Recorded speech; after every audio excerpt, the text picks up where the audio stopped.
Welcome to tutor Subroto. मैं Subroto sir आज से स्टार्ट करेंगे एरिथमेटिक प्रोग्रेशन। एरिथमेटिक प्रोग्रेशन का एक्सरसाइज 5A एंड 5B को कंप्लीट मैं सिखाऊंगा। पूरा का पूरा सीरीज देखना, एक प्लेलिस्ट बना हुआ रहेगा एरिथमेटिक प्रोग्रेशन का, क्लास 10 के लिए, साथ ही साथ बोर्ड एग्जामिनेशन के लिए। तो चलो स्टार्ट करते हैं arithmetic progression sir RS Agarwal की बुक से।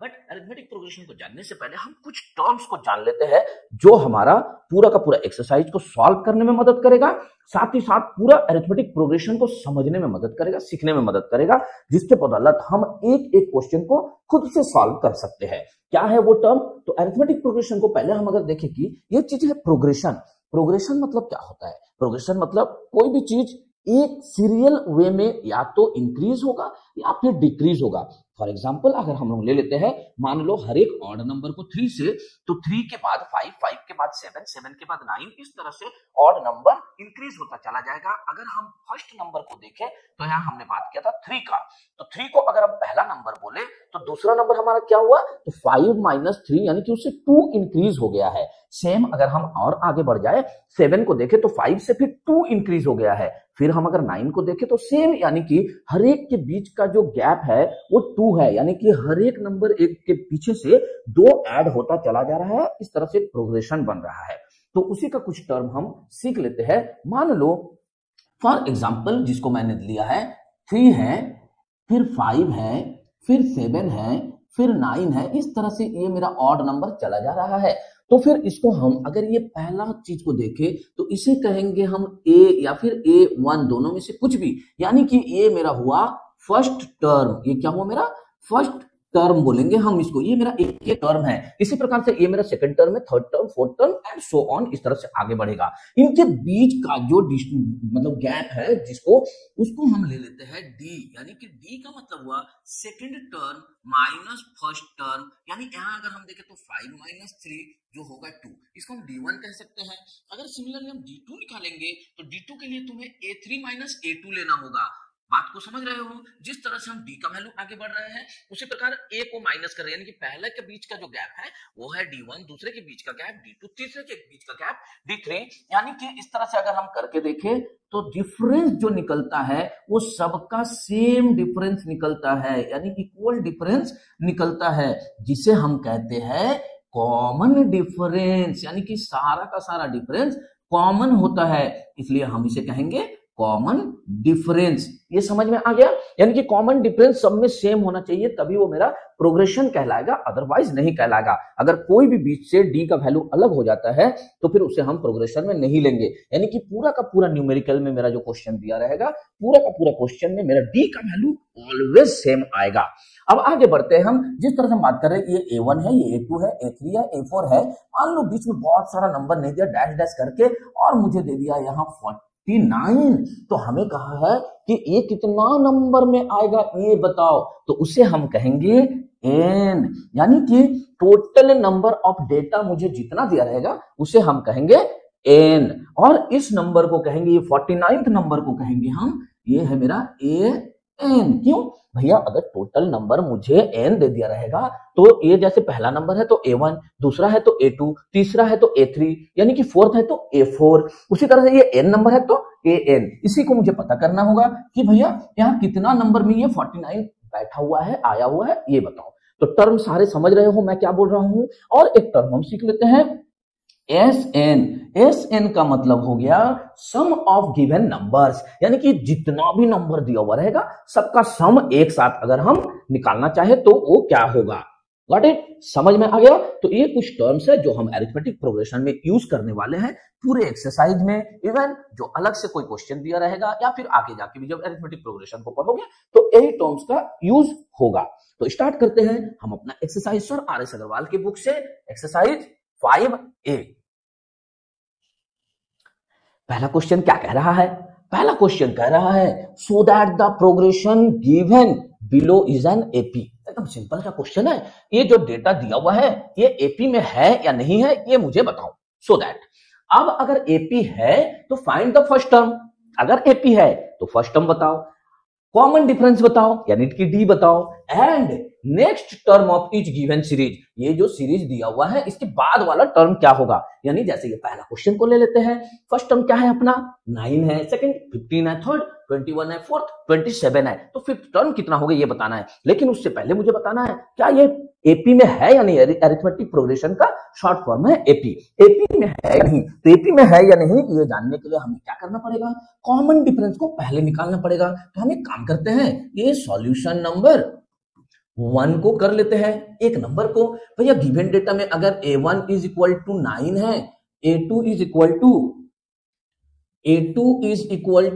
15 है, a3 इज इक्वल टू 21 है, a4 इज इक्वल टू 27 है। तो क्या हम d1 निकाल सकते हैं कॉमन डिफरेंस पहला के बीच में?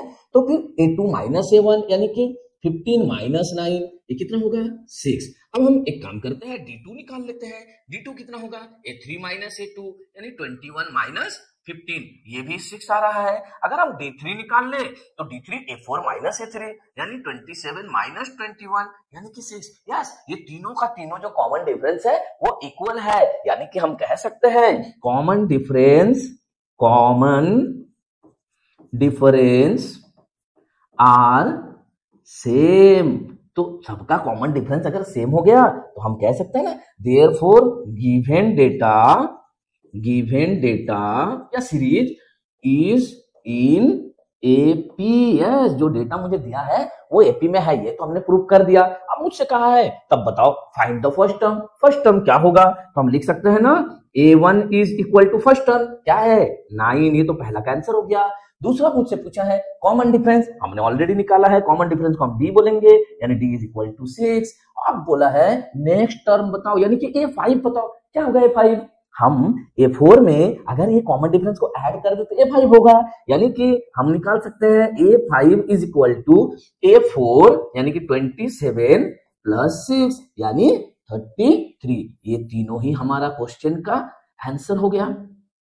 बहुत इजी प्रोसेस से मैंने समझाने का प्रयास किया है, उम्मीद है कि तुम्हें बहुत अच्छी तरह से समझ में आया जो फर्स्ट मैथ को हमने सॉल्व किया है।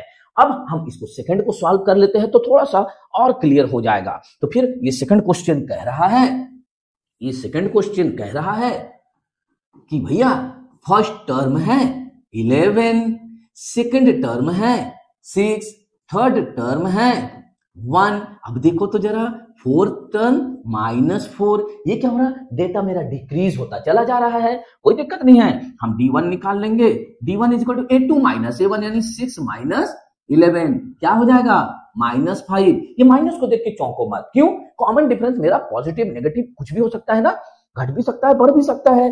तो यहाँ पे माइनस सिंबल आ रहा है कॉमन डिफरेंस में, दैट मींस कि ये डिक्रीज होता चला जाएगा मेरा।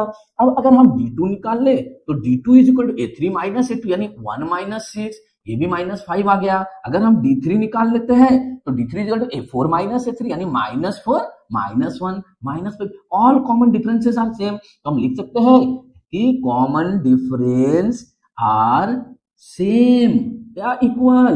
तो therefore the given series is in AP। ये हम कह सकते हैं ना कि AP में है। ओके, तो फिर ये जैसे ही AP में आ गया, हमसे जो जो चीज पूछा है हम लिख देंगे therefore a1 is equal to पहला टर्म क्या है आपका 11 और d is equal to common difference क्या निकल रहा था -5। अब मुझे a5 बताना है तो मुझे पता है क्या करना है, a4 में -5 को ऐड कर देना यानी -4 प्लस -5 क्या हो जाएगा -5 यानी कि -9 तुम्हारा आंसर। तो ये तीनों ही हमने लिख दिया है आंसर।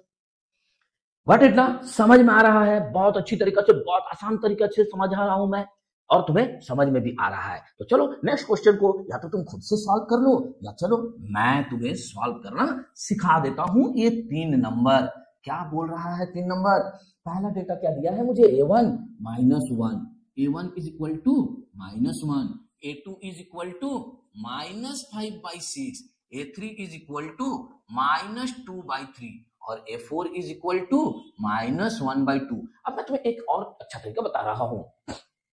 ये जो मैं लिख रहा हूं ना a1 a2 a3 a4, नहीं, इतना जितना डेटा दिया हुआ ना सब लिखने की जरूरत नहीं है। अभी हम स्टार्ट कर रहे हैं इसलिए इतना सारे लिख रहे हैं। हम क्या करेंगे, रफ में कहीं पे फटाफट कैलकुलेट कर लेंगे क्या सारा कॉमन डिफरेंस इक्वल है या नहीं है। अगर सारा डिफरेंस इक्वल है तो हम किसी भी एक का डिफरेंस निकाल के लिख देंगे कि कॉमन डिफरेंस कितना है।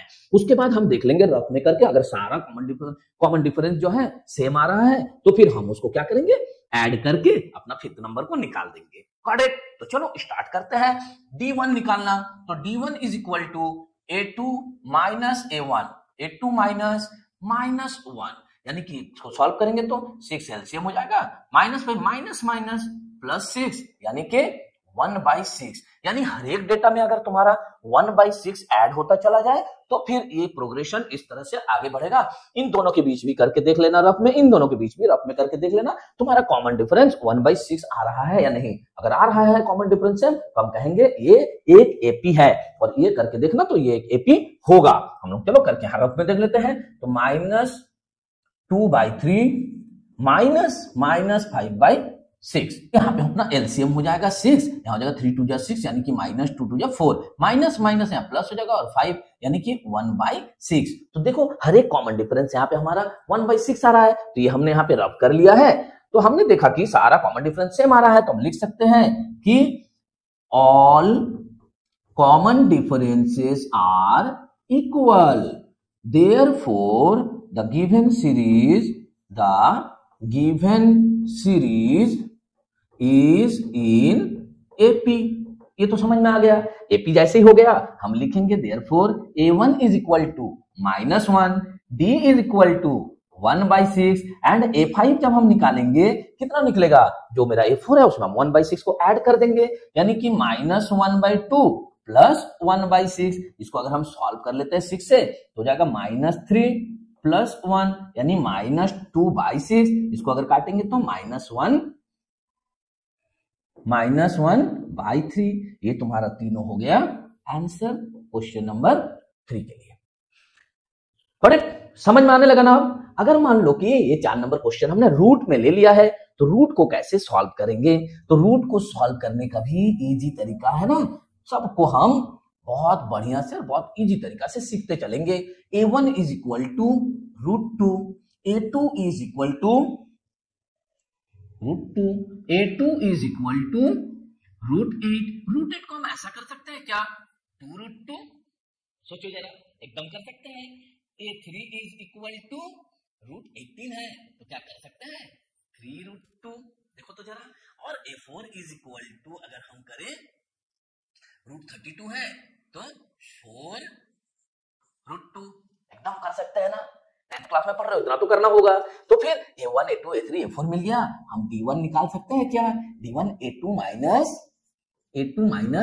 A1, 2√2 में से 1√2 माइनस करोगे तो कितना आएगा, 1√2 आएगा ना। सेम अगर D2 करेंगे तो A3 माइनस A2 यानी 3√2 में से 2√2 माइनस करेंगे तो भी √2, यानी कि कॉमन डिफरेंस तुम्हारा यहाँ सेम आ रहा है। Common differences are equal, therefore हम कह सकते हैं the given series is in AP. समझ में आया। तो चलो हम लोग अपना निकाल लेते हैं जो जो हमसे क्वेश्चन ने पूछा है। A1 is equal to √2, D is equal to common difference भैया √2, और A5 इज इक्वल टू क्या हो जाएगा, A4 में हम √2 को ऐड कर देंगे यानी कि 4√2 प्लस √2 5√2। ये तीनों तुम्हारे लिए आंसर का काम करेगा। बड़े मजा आ रहा है, अगर मजा आ रहा है तो तुम्हारे लिए टास्क है। क्वेश्चन नंबर इस 5 को 1 का 5 जो √20 √45 √80 एंड √125 दिया हुआ है, इसको तुम खुद से सॉल्व कर लो। अगर सॉल्व हो जाता है तो कमेंट सेक्शन में जरूर लिख दो कि सर हम सीख गए हैं, या फिर कुछ भी लिख दो कि हम जान गए हैं, सीख गए, समझ गए हैं, और पहला जो मैथ है उसको खुद से अब सॉल्व कर सकते हैं। साथ ही वीडियो को लाइक करो, चैनल को सब्सक्राइब करो और शेयर करो अपने फ्रेंड सर्कल में, ताकि हर बच्चा सीख सके इसी प्रोसेस से मैथ को खुद से सॉल्व करना। सिर्फ और सिर्फ तुम्हें मैथ सिखाने के लिए मैं खुद को और साथ में टेक्नोलॉजी को अपग्रेड कर रहा हूं। अब तक हम पढ़ रहे थे व्हाइट बोर्ड पर, मैंने तुम्हारे लिए सिर्फ तुम्हें पढ़ाने के लिए, तुम्हें सिखाने के लिए एक डिजिटल बोर्ड का इंस्टॉलेशन किया है। तो उम्मीद है कि अब तुम्हें पढ़ने में और ज्यादा मजा आएगा और बहुत कम समय में ज्यादा कंटेंट मैं भी तुम तक पहुंचा सकूंगा। तो चलो सॉल्व करते हैं नेक्स्ट क्वेश्चन और बढ़ते हैं वीडियो में फटाफट आगे। क्या बोल रहा है क्वेश्चन नंबर 2, जरा देखो गौर से। Find the 20th term of the AP 9, 13, 17, 21 dash dash dash dash.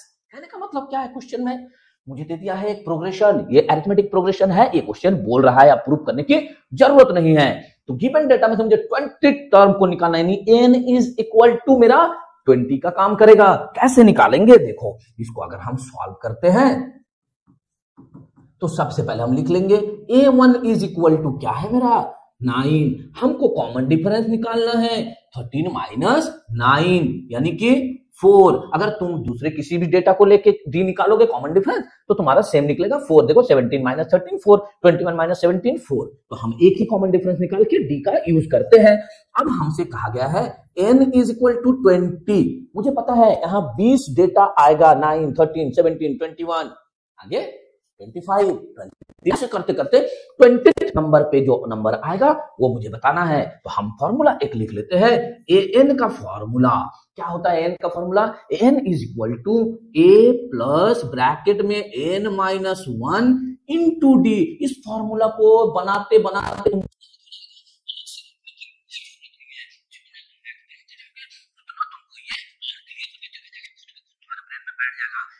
Civics के जैसा बैठ के याद मत करने लगना an equal to a plus n minus 1 into d. No, math बनाते जाओ, फॉर्मूला लिखते जाओ, खुद तुम्हारा ब्रेन उसको समझ जाएगा कि इस मैथ के लिए ये फॉर्मूला है। तो चलो हम इसको सॉल्व करते हैं। a कितना है 9। अच्छा, जब अरिथमेटिक प्रोग्रेशन में केवल a लिखते हैं ना, ओनली a, इसका मतलब बाय डिफॉल्ट a1 ही होता है, इसको दिमाग में बैठा लेना है।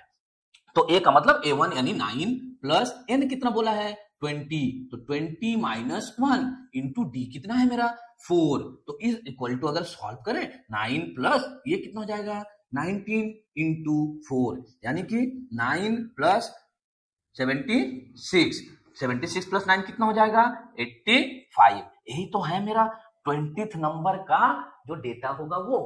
अगर तुमको एक बार चेक करना है, शुरू में क्रॉस चेक करना है कि मेरा आंसर सही है या नहीं, तुम 20 डेटा को लिखते जाओ, 9, 13, 17, 21, 25, 29, 33, 37, ऐसे करते करते 20 नंबर तक लिखो। देखो तो जरा 20th नंबर तुम्हारा 85 आता है नहीं, अगर आता है तो कमेंट सेक्शन में लिखो यस सर। अगर नहीं आता है तो तुम्हारा मैथ में कहीं कुछ प्रॉब्लम है, दोबारा तुम उस डेटा को ठीक से लिखो। हर एक डेटा के बाद 4 ऐड करते चलो।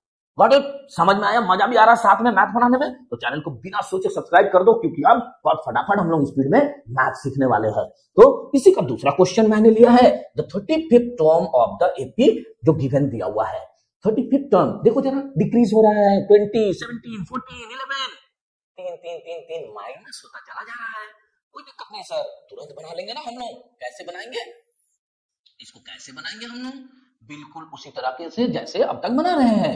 a1 is equal to 20, b is equal to 17 minus 20 यानी कि माइनस 3। डिक्रीज हो रहा है नंबर, तो माइनस 3। अब मुझे n इज इक्वल टू तो यहां दे दिया है ना 35। तो फिर हमें क्या निकालना है, n का क्या फॉर्मूला, कुछ नहीं है, पहला data a plus n minus 1 और लास्ट में जितना मेरा कॉमन डिफरेंस होता है मल्टीप्लाई कर देने का है। तो फिर इज इक्वल टू a का मतलब हो गया 20, n का मतलब 35 माइनस 1 इंटू डी का मतलब माइनस 3। तो 20 प्लस इसको माइनस करेंगे तो हो जाएगा 34 into minus 3 is equal to 20। अब देखो तो जरा प्लस माइनस माइनस हो जाएगा, मल्टीप्लाई करेंगे तो 3 4 जा 12, 3 3 जा 9 1 10, यानी कि 102 में से 20 को माइनस करेंगे माइनस 82 हो जाएगा तुम्हारा 35th नंबर का आंसर।